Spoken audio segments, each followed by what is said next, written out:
السلام علیکم دوستوں، اس ویڈیو میں ہم آپ کو ترکی کے بارے میں مختصر سی تاریخ بتائیں گے۔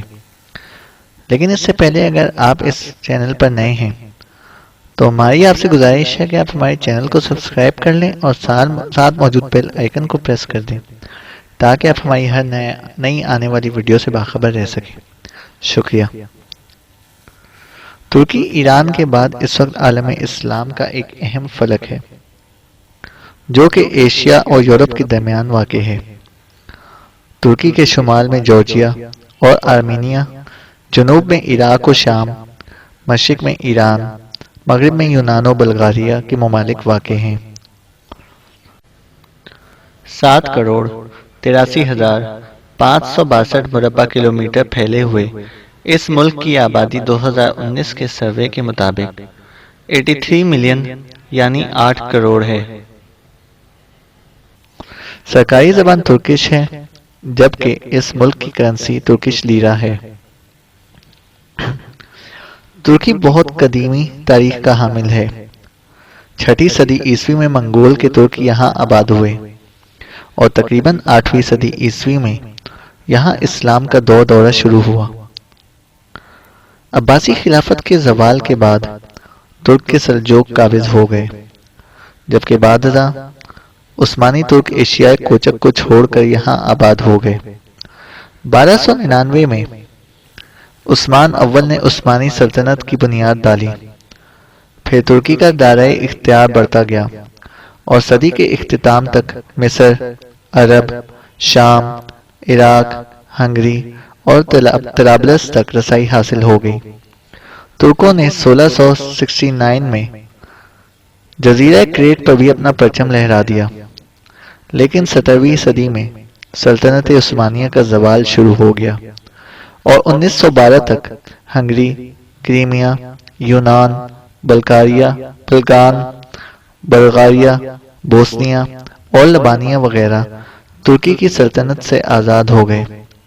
پہلی جنگ عظیم فرسٹ ورلڈ وار میں ترکوں نے جرمنی کا ساتھ دیا لیکن کامیابی حاصل نہ کر سکے۔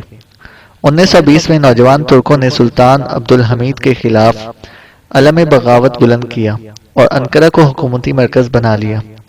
پھر مصطفیٰ کمال اتاترک کی زیر قیادت ترک فوج یونان کو ترکی سے نکالنے میں کامیاب ہوئی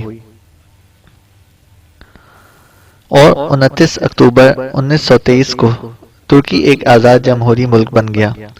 اس ریاست پر سیکولرزم کی چھاپ ظاہر ہوئی اور ملکونیت اور خلافت کا اثر زائل کر دیا گیا۔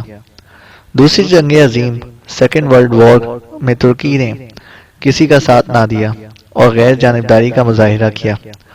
1952 میں ترکی نیٹو کا کارکن بن گیا۔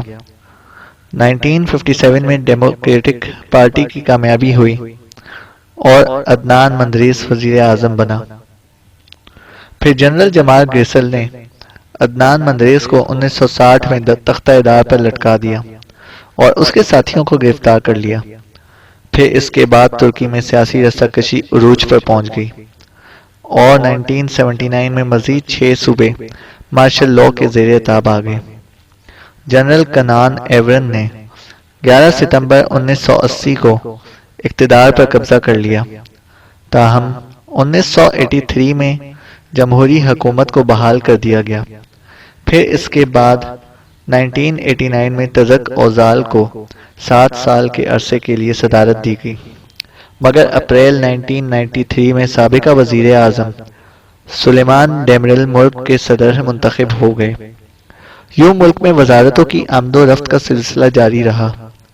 ترکی میں 1999 میں ایک خوفناک زلزلہ آیا جس میں 40,000 افراد ہلاک ہو گئے، لیکن ترکی معاشی لحاظ سے اپنی حالت کو برقرار رکھنے میں جلد کامیاب ہو گیا۔